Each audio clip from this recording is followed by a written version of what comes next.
Doug Letterman from Inside Higher Ed, co-founder and co-editor there. And welcome to the session on the changing paradigm of higher education's role in career formation. I sort of feel like we could have maybe called it a day after Professor Carnevale's speech, since he just nails it pretty much every time I hear him. I just could listen to him talk for hours and hours, and sometimes I do. But anyway, we'll soldier on and actually try to amplify and dig into certain parts of what he talked about. What we're gonna keep this my comments really short and go right into the discussion. But I mean, much has been made about the fact that 11% of business leaders perceive college graduates to be ready for work. 96% of chief academic officers, according to our survey of provosts, believe that students are adequately prepared to start their careers, and 35% of students feel prepared to enter the world of work. So there's a real mismatch in how people view the extent to which college graduates are coming out prepared for the workforce. And Tony talked some about the reasons for that, but I think we're going to dive a little bit more into that. But what do we make of those findings? That's the question that I get asked a lot. Do they mean that colleges and universities are just not have suddenly sort of become bad at preparing graduates and sort of forgotten how? Does it mean that the goalposts have moved and employers have higher expectations or different expectations? Or that there's always been a mismatch, but we've only just started asking the right questions?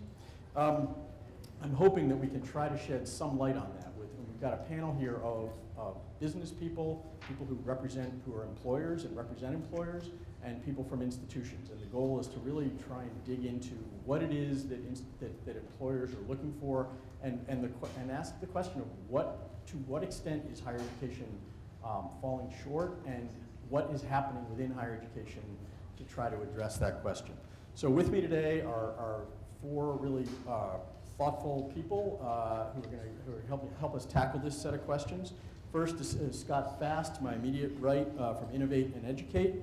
To his right is Kim Admire from SAIC. We have a replacement. One of our panelists was unable to get out of Indianapolis, at least in time this morning. To Kim's immediate right is Pulin Sangvi from Princeton University. And filling in for our missing panelist is, of course, I dropped his name, Rodney Parker from Elon University. So I'm going to basically ask each of them to quickly introduce themselves and sort of describe the perspective that they come at this discussion from, and then we're going to dive into the questions. So Scott, you go first. Thank you very much. So appreciate everyone being here today. My name is Scott Fast. I spent most of my career in the IT industry, last 16 of which was at a company called Accenture, last 4 years of which I ran their foundation, which was focused on career readiness. One of the interesting aspects of trying to help people to get to the start of a great career is that many of the programs that people were going through actually did not result in them getting a job. They got great training, but it did not result in them getting a job. And even the ones that were working were not scalable. So they were built in very expensive ways. They were not able to move to scale. One of the great programs that we found while we were doing that was founded by Jemaie Blevin, called Innovate Educate. They were working in Albuquerque with an organization called Talent Albuquerque. And they had made this breakthrough where they had gotten job seekers, students, educators, businesses to really work together based on the common language of skills and competencies. So one of the things that Albuquerque struggles with is having enough people with degrees.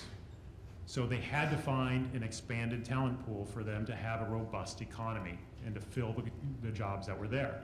They immediately were able to identify that over half the people that didn't have the degree that were looking for jobs actually had the cognitive abilities to be successful in the jobs that they were not viewed as being capable of doing. They needed professional skills, they needed job-specific training, but they had the cognitive capabilities to be successful. So they were able to expand the talent pool immediately. The other aspect of it was to work with the businesses to really embrace that this was a new way of doing things. You're struggling to find the right people. Let's talk about alternative ways. Let's figure out different credentials. Let's figure out different assessments. Let's figure out how we can find the right people. So they were able to get job postings changed. They were able to get the actual hiring practices changed and be very successful at that. So we're at the point where we're moving to multiple cities. We really work within individual regions, within individual industries, really bringing skills and capabilities to the forefront, working with local employers and local nonprofits and local education institutions to do that. Kim. So good morning. I'm delighted to have the opportunity to be here. And just to give you a little bit about my role, I spent 16 years with a relatively large aerospace and defense company, Lockheed Martin, in senior roles in HR. From there, I actually took the CHRO role at Science Applications International Corp., which is a similar type organization. We provide engineering and IT solutions predominantly to the federal government. And so as a result, when we look at our hiring programs as an example, just to give you a little bit of snapshot, we hired almost 4,000 individuals. So we're a 15,000 person organization. We hired almost 4,000 last year alone. Only about 10% of those were new college grads. Part of the challenge that we face is that we work for the federal government, who expects individuals to walk in the door day one with the skills and capabilities they need to deliver. And so as a result, we have to really strategically think, how can we have and leverage a college hiring program with individuals who have very little skills and experience, skill them up, and then ultimately put them on a customer site, because actually about 67% of our workforce works directly at the customer site. About another 1,500 work remote. So when you look at that, kind of the traditional means of on-the-job training is very different in the type of environment that I have. And so as a result, the kinds of things that are critically important for us is to have a better understanding of what credentials look like. So it's not just what they are students are learning on campus. We're probably more interested in that 30 or 40% that was described this morning in terms of the core education curriculum, in terms of the major, and far less in the general because of that customer dynamic that I shared.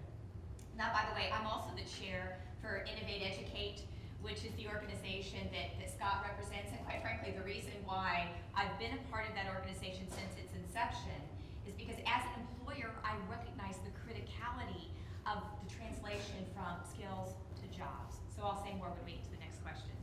Will. So I am leading a reimagining of everything career related at Princeton for all of our undergraduate and graduate students, with our focus area really being to try to help our students find paths forward that are personally meaningful and purposeful to them, and where our primary goal is to help them find alignment between what matters most to them and the situations that will bring out the best in them. My own early life is really a wonderful illustration of the problem that we're actually trying to solve against. I graduated with a degree in economics from Yale, started after college with Morgan Stanley, the investment bank, then did an MBA at Stanford, and then spent much of my early career with McKinsey, the consulting firm. These were extraordinary opportunities, and I grew immensely in the course of each of them. My background would have fit very well within the traditional credential structures, but I think what I found as I kind of continued down that path was that I was spending so much energy trying to fit into the boxes that had been defined conventionally that I was starting to lose my own sense of what made me unique. I was starting to lose my own identity and my own voice within the course of my career. What we are focusing on in Princeton is trying to help our students start to define themselves more broadly and to think more boldly and more out of the box on what their lives can become. Our two primary focus areas have been to engage our students in thoughtful self-reflection across their time at Princeton, to teach them to actively use Princeton as a laboratory, to test out assumptions about themselves, and then to start to develop an evolving worldview on what they want their lives to become. I teach a program on campus called Career and Life Vision that has now engaged more than 1,600 students in that process of self-exploration. Then our other primary focus area is recognizing how job searches and the way that our students find opportunities is rapidly evolving away from process, where they're interviewing with people that they've just met for jobs that have already been created, and morphing much more into relational recruiting, where a lot of what they will do is kind of engage with people in the world. It'll be a soft process of self-exploration, but their networks will start to form organically as part of that. And then as they start to put more definition on what it is they're looking for, they need to then be able to find opportunities that match how they're starting to articulate themselves. And so we're putting a huge emphasis now on becoming a broker of informed connections, using data and information in new ways to sort of broker matches. Rodney, talk to us about Elon, please. So you know you're in the twilight zone when they stick a registrar up here with my distinguished colleagues. I'm Rod Parks. I would be the registrar of Elon University, and I'm probably best known as being the registrar that's breaking all the rules. My background, I actually started in human resources, and so I told my colleagues that you know, it's nice to come from that perspective and be able to work as an employment counselor and then move into the role of registrars. And I've been doing that for about the past 15 years now, working my way up.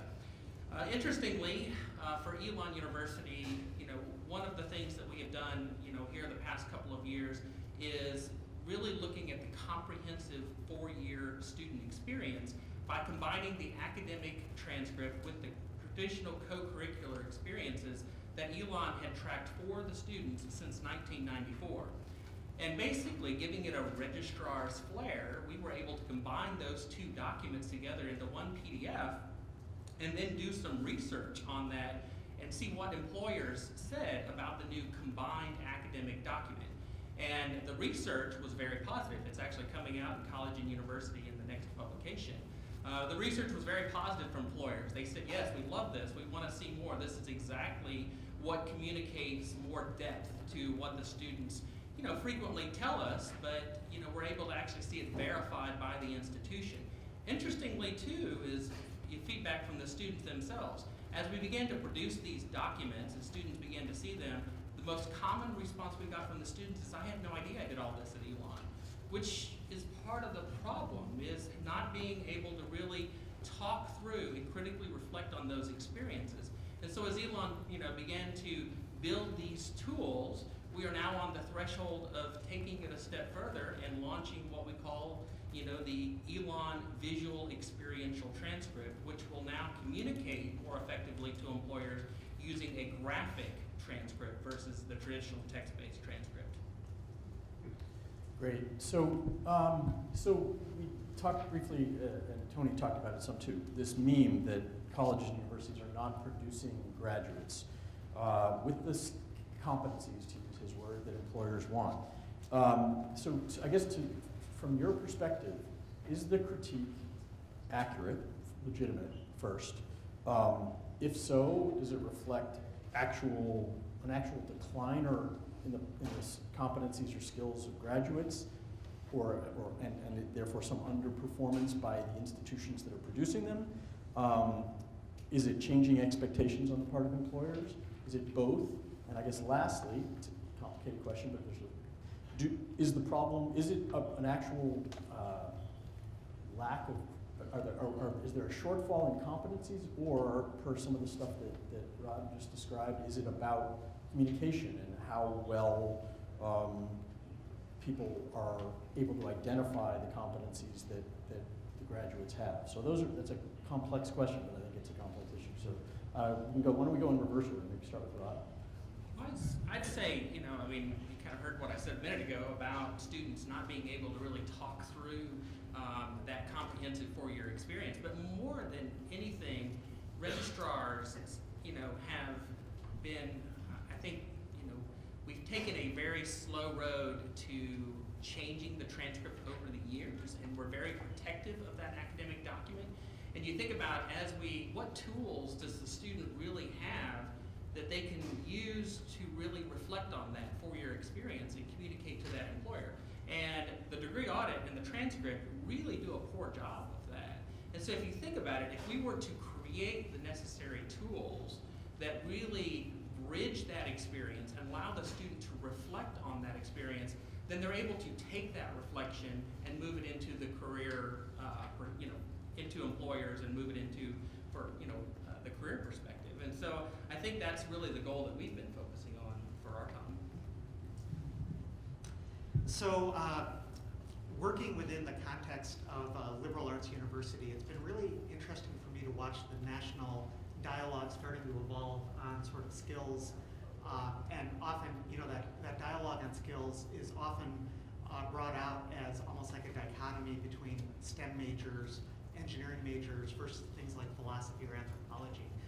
And I think what has struck me in that sort of national debate is that recognizing how important skills are, they do remain the ingredients. And I think that the ingredients are important, but so is the recipe. I think the way that the skills are brought together into a unique sort of personal professional identity, and then the way that that recipe continues to evolve over the course of a career is something that we're not paying enough attention to.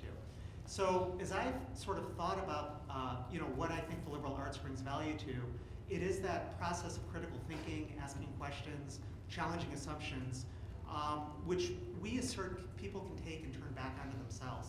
And I think as we think of the way the economy is going, and particularly the way the economy is going with the millennial generation, they're starting to define themselves in very unique, very personal terms. They're starting to build personal brands that are reflective of unique life experiences that often don't fit in within the box. And so the challenge facing them then is, how do I start synthesizing everything that I'm experiencing into a unique career identity that will allow me to bring unique value against a big problem in the world, and then how do I communicate that back out to the world and to the people who may, be in a position to create opportunity for me to manifest that. And I think that that's where the exciting evolution in alternative credentials is going to happen. So from my perspective, I don't think there's a single answer to that complex question. I actually, think the answer is yes. In many cases, so in some cases, I do believe that academic institutions are doing a great job in preparing students for jobs. Where I think there's actually a gap, though, is in some of the things both of you were talking about. So I love the visual transcript, because oftentimes what an employer, what my organization has as a challenge is, how do you take all of those courses that students, took and translate it into what I need and what my customers need on the job? And so what you're describing could very well help that translation. I also think the other piece that you were just talking about in terms of taking those life experiences and making them into something measurable, a competency that I as an employer can then assess, is also critically important. And there's tools out there, but I think it's one of the things that we're going to have to focus even more on is how do you leverage the tools to measure competencies that in many cases were not gained in the classroom. So we're talking about a generation of students right now who from the time they were born had access to computers, which is certainly nothing that I did. And so many of them have skills and capabilities that are directly translatable into things I need, but the transcript isn't going to show that. And so I think we need better assessment capabilities. We need the visual kind of capability that we were talking about. But then at the end of the day, we also have to change the way employers think. Because I'll tell you, the way that historically we've assessed whether somebody was going to be a fit for a role in our organization is what degree did you have, what school did you attend, and what is your GPA? And quite frankly, the turnover in my organization would indicate that that's probably not the right measures. And so focusing more on how to measure competencies, I think, is really going to be that next step that we've all got to partner to resolve. So one of our key foundations for how we go about doing business is the Hunter and Hunter survey, or study that was done, that said when you think about how a person is going to be successful in a job, and you understand what makes them successful in a job, skills and competencies are 5 times more predictive of success in a job than a degree, or a degree and how well you did while you were getting the degree, a GPA.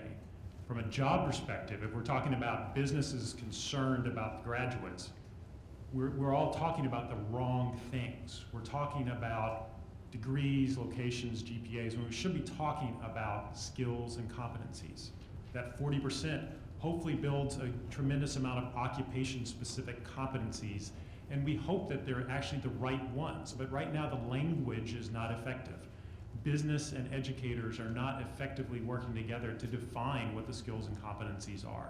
So a lot of what we do is meant to bring those two groups together, to really deeply define them, and to do it in a job and occupation-specific way in families of jobs, but also to really critically think about the professional skills as well.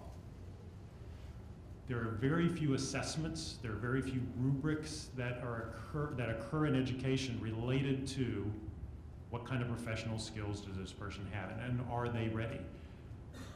We walk, from a business perspective, we walk at it without good assessments as well. We do behavioral interviewing techniques, and we hope it pulls out the information. And if you do a really good job at it, it often does do a pretty good job. But most people don't do a very good job at it. So we are not even talking about the exact right things. So for us, it's a huge, you mentioned language. We have to get the language right before we start making any changes to the current process, or else we're gonna change in the wrong direction. Well, so I mean, I sit in on a lot of these conversations, and there tends to be, you know, didn't purposefully have a division between the table, but there tends to be a fair bit of finger pointing between the employers and the institutions. And I guess to hear you talk, it does sound like we have a definitional, that there may be other problems down the road, but that at the start may be a definitional and then measurement problem of what their competencies are, and then finding ways to gauge who has them and to what extent. That seems like it could only happen in a collaborative way between in that bridge, in that. So who's, I mean, obviously, all of you are in some way or another working on that, but how can it, given that there are some issues here. We have what I consider a non-system of higher education. We have an ecosystem maybe of institutions, a constellation of loosely grouped mostly institutions, but very little way to get systemic change within higher education and even systemic agreement on anything practically. So, and then obviously employers range from, you know, our little mom and pop thing to Lockheed Martin. So how do you crack that problem? Do you see promising things on the horizon? It seems like if it happens, it can't. I mean, obviously you can do stuff at the institutional level that may help with some local employers, but is there a way to get to scale, to use your term, about it? Any of you feel jump in and take turns. But Scott, maybe just start. Yeah, and there's two examples I'll state real quickly. The Markle Foundation with their Rework America program is actually already starting to tackle this within IT and advanced manufacturing as the first steps. So let's get a group of employers together. Let's have them define the competencies. Let's make sure we understand the top 10 for each of these jobs. Let's analyze when you have a series of jobs and a stackable set of jobs to make sure where the skills are needed for entry level versus how do you grow them to the second tier or the third tier, and where should someone understand that maybe it's time for me to move over to a different type of job because my skill and my competency isn't best for this type of job. When we put all those together, and this tool is going to roll out in March with the first set of information, when we put those things together and then we work with educators to say, okay, for this job in this location, we have tremendous number of openings. And this is what we're doing in Utah with Utah Valley University and Salt Lake Community College. They were tremendously short of developers and programmers. So, and we needed a fast track program that created more developers and programmers.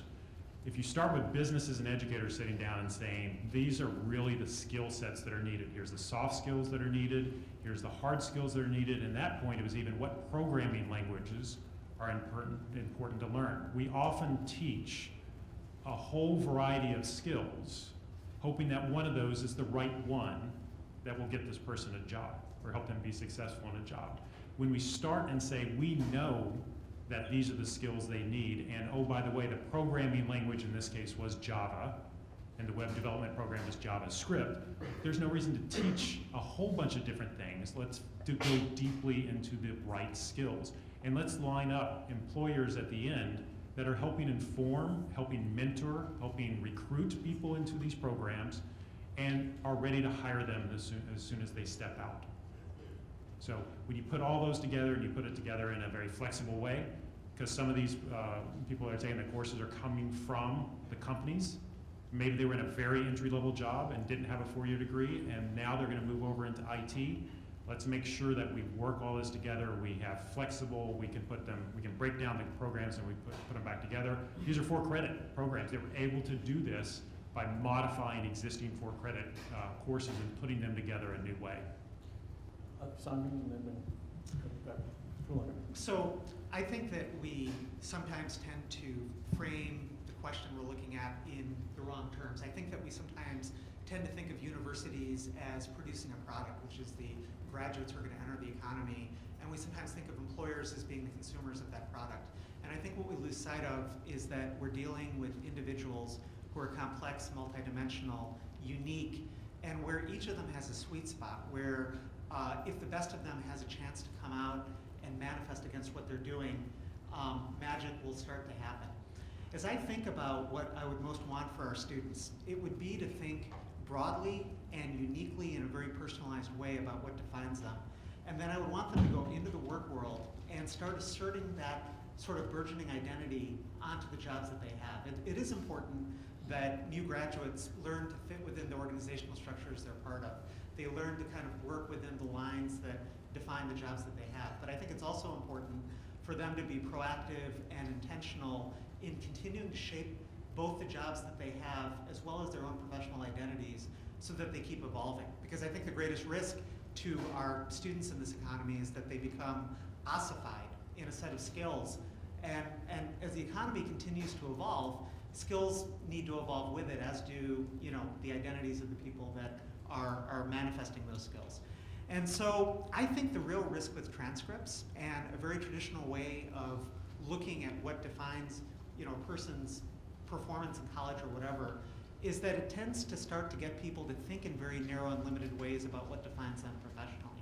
I think what's really exciting about alternative credentials from my perspective is it starts to give a much broader and more diverse palette of how people can start thinking about what defines them and how they would articulate that value back out to the world. And I think that that's going to be the bridge between universities and employers, is that I think as students start to become proactive, mindful, and intentional in defining themselves, I think that how employers start to screen them and how we think about supporting them is going to become much more organic, fluid, and natural. And I would add to that the relationship between academic institutions and employers should be long-term through the life of an employee. So in other words, I'm not just going to want to hire individuals first time off the campus. I absolutely have to continue to reskill my current workforce. So just to give you some real quick numbers, in terms of number of jobs to individuals who have those capabilities in a couple of key areas that are important to me, cybersecurity, 12 jobs to every one person. Things like Java programmers, between 10 and 12 jobs to every one person. Cloud data sciences, similar numbers, about 10 to 1. And so when you look at some of those IT type skills, and you look at the fact that there are simply not enough individuals with those capabilities, we've got to think long term in terms of how do we continue to ensure that people learn, grow, basically are kind of charting their own path, but doing so in a way that enables them to continue learning skills that are of value to us today, and then continue to learn so that they're of value to us in the future. So we end up, from a SAIC perspective, partnering with a number of colleges and universities to do all of that. So we are not the experts of developing curriculum to help somebody become a cybersecurity expert. And in fact, when you look at things like the cyber portfolio, it's a pretty broad range of capabilities that we need, everything from pretty basic to very complex. The partner for us in that is absolutely an academic institution. We're right now partnering, as an example, with Northern Virginia Community College to really help develop some training and some educational programs for our current employees, but we also want to take that to the next level with a four-year institution and say, okay, how can we make sure that we're lockstep so that we all understand what's needed, so that we have the individuals, the employees that can deliver for our federal government, and by the way, provide kind of the national security solutions that we all need as a country as well and around the globe. So I think there's a critical partnership element, and I like what you say in terms of really helping individuals themselves understand their own role in evolving their career, and it does need to be a partnership. I would would say that the credentials themselves are also going to change, you know, the way employers see these things, because you think we have the electronic diploma now, and that electronic diploma can be sent to any employer, any third party, and be verified independently by that employer. So there's not a process anymore that requires the registrar's office to send that. Now we're releasing that electronically to the student, and they're sending it all over the world. And so as you know, we work with our partners, with the vendors, and we educate our students, and they begin to send this out. Employers begin to see this. It will naturally begin to take flight. Same, you know, as our PDF transcripts did. I think you're going to start seeing much more of this. And then if we take some of these things visually, like we've created with the transcript, you think about if I begin to stack that information in one location, then I have the ability to communicate to employers that want as little depth or as much depth as they really desire. So if a student publishes a paper, I can actually visually show that that student has published the paper, and then if the employer clicks on that, they can actually go to that published paper and read that. I can take the internship and I can use the company logo on the visual transcript and show how many hours that that person completed at that internship. But imagine also if I captured from that employer what their competencies were at the point that they completed that internship and embedded it into that company logo, so that the next company saw that transcript, could actually see what was accomplished at that company. So all of a sudden I begin to certify as an employer or as a registrar that this student, through the course of their education, has completed internship and research, and here's the artifacts that we've captured over the course of that 4-year curriculum that actually support that student. So, about to turn it over to you for a question, but I wanted to, Kim, when in your last answer, I thought there was going to be a but, and maybe I can nudge you in that direction. I think you were sort of implying that your partner on some of the stuff you're trying to do is absolutely academic institutions. To what extent isn't it? And to what extent, I mean, there's a lot of threat in this conversation for traditional institutions. And obviously we have examples here of institutions that are experimenting, and I think higher ed takes a knock for, I think there's a lot more experimentation going on than a lot of colleges and universities in the higher ed industry gets credit for. But there is this question of sort of to what extent will it be the institutions themselves creating alternative credentials, or to what extent is there going to be a shift toward alternative providers of credentials? If I maybe ask the corporate people, or the people representing the corporate side particularly, to sort of answer that, and then maybe a response. So I wouldn't be candid if I didn't say that there weren't alternative providers for credentials, and we absolutely use them. So just as an example, and this I think is not unique to my organization at all, companies like mine have strategic alliance partners. And those strategic alliance partners are organizations with whom we want to go to market, but in many cases they're also organizations that have particular skills that they offer credentials. And so as part of that alliance, they will provide basically learning and education opportunities to my employees to help them get those certifications. And so that's part of the value of the strategic alliance partner. And so as we think about partnerships with colleges and universities, we have to recognize that there has to be that same type of value add in partnering with an educational institution in some cases, in terms of, so what's in it for me? Yeah, I get the credential of a Georgetown or George Mason, but is there something else? Is there some other way that you help our students, our employees think about a going to market strategy, as an example, that has real tangible value? Because the alternative providers are out there, and we do use them. Scott, maybe a quick answer, and then I want to just maybe make it real quick, and then I want to get to the audience. So we're in the process of looking for people who can impart the skills and competencies better, faster, cheaper than what can be done right now, in a more flexible way, in a way that can continue to evolve much more efficiently and effectively than a lot of higher education institutions are able to do it today. We've talked about a couple of 2-year programs while we're here because they seem to be a little more flexible in listening and easier to work within the hierarchy. And we talk about boot camps that have come up because there's a business model, because there's so many openings that can never be filled by someone that's just starting a 4-year degree today, right? So there's all sorts of pressures going on, but there's so many openings that we hope that all the different partners will work together, because we need everyone to create the next cybersecurity people or the next nurses, because we just don't have enough people. Anybody want a quick pull in? Or? I think it's important to recognize that alternative credentials outside of the universities already exist in a very meaningful way.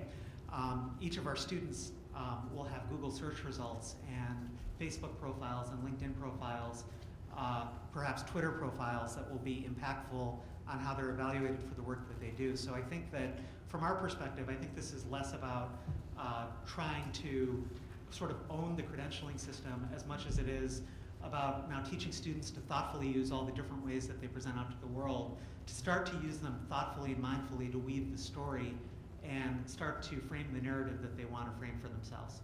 The only thing I'll say, and I don't disagree with that, but that's the perspective coming from Princeton, and it looks a little differently from a lot of other places within the higher ed. I say that as a Princeton grad, but within a lot of places within the higher ed, there's a little more threatening view of it. Maybe put up your hands if you have questions. Maybe here, first one. Go ahead. Use the mic, please.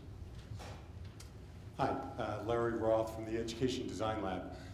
We do work with some universities around assessing and credentialing non-cognitive skills. A lot of work to be done in that area. I was going to ask Kim or Scott, when you're talking about skills and competencies, and particularly Kim, I'm thinking about you, and you're thinking about the technical skills, or I think of technical skills when going into cyber.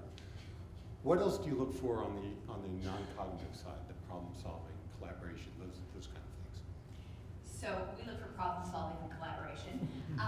And absolutely critically important, because our employees work in a team environment, and as I indicated earlier, 67% at the customer side. So essentially they are working hand in hand with our government customers.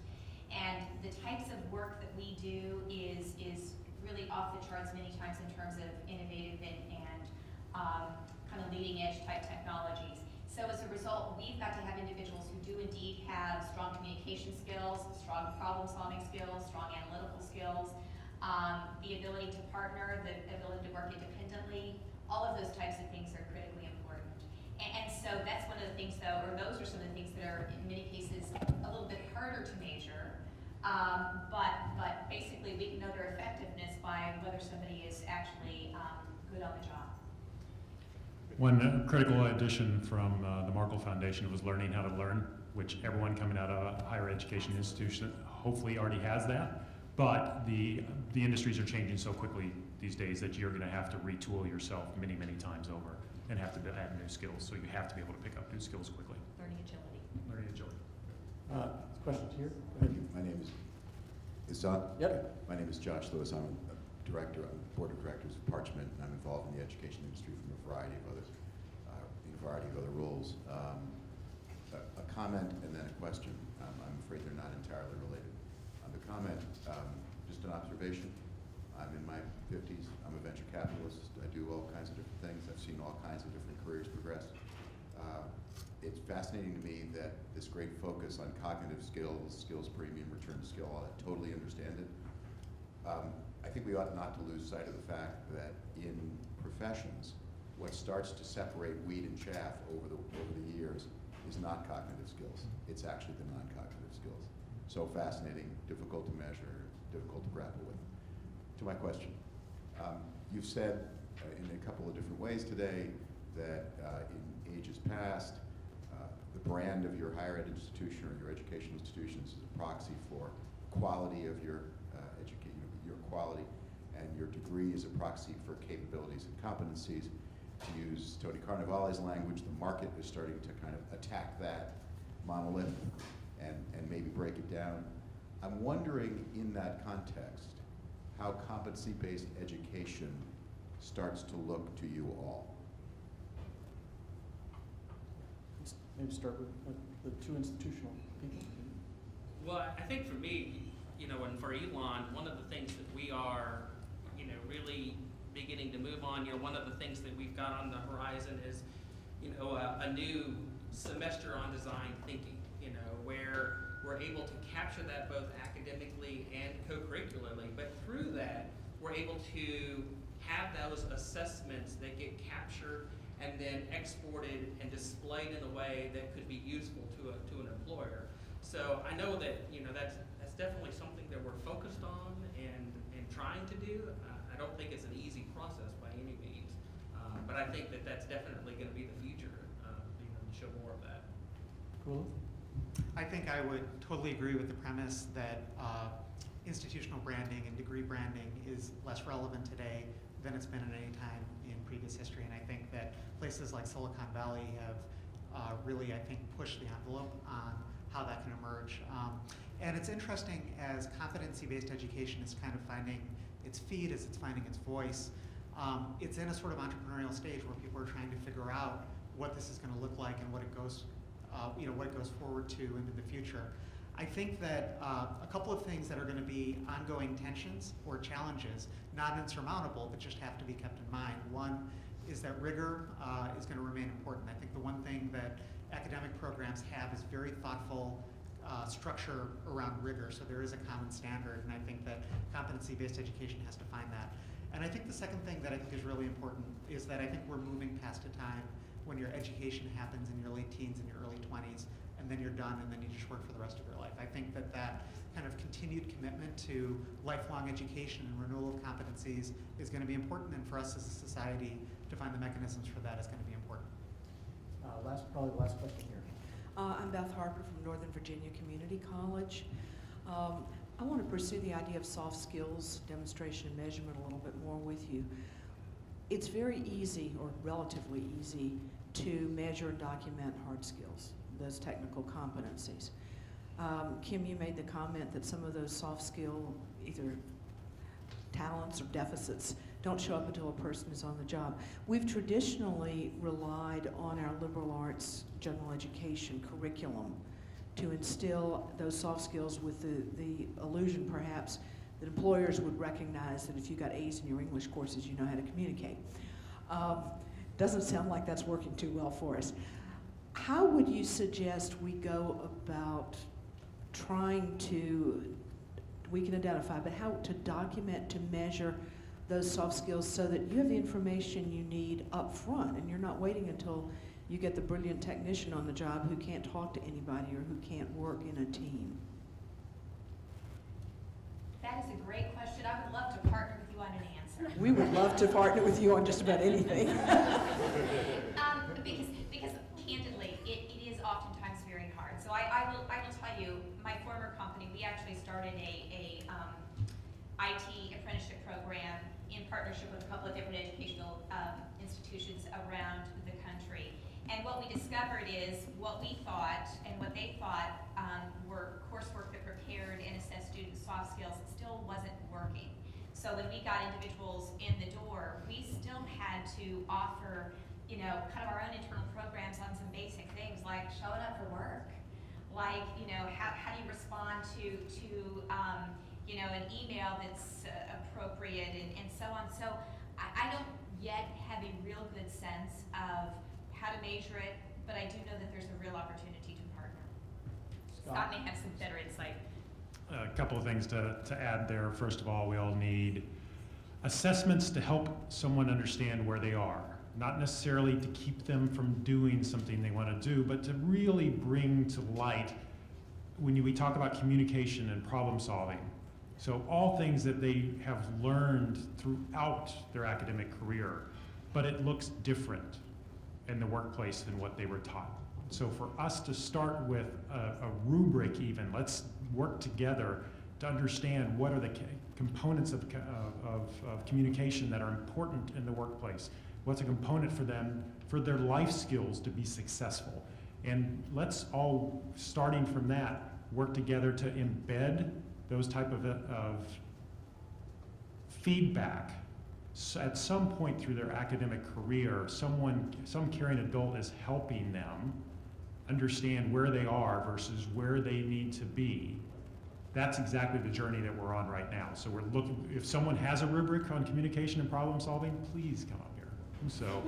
Great. I mean, a couple of just closing thoughts. some of this stuff exists or is in the process. I mean, the AAC&U, the Association of American Colleges and Universities, has a rubric and a set of, the value rubric, and Lumina is working on its degree, has its degree qualifications framework or profile. I would forget which they'd like me to call it, which they don't. But anyway, there's stuff. Now, it's early, it's still sort of early stage, and what hasn't happened, what you described, the process you described about the coming together of the employers, and it is a lot easier on clearly technical things. The hard work has to be, it needs, the same process needs to happen on that stuff, which is really going to touch more graduates. A couple things. First of all, thank you to Parchment for hosting this and for starting this conversation, or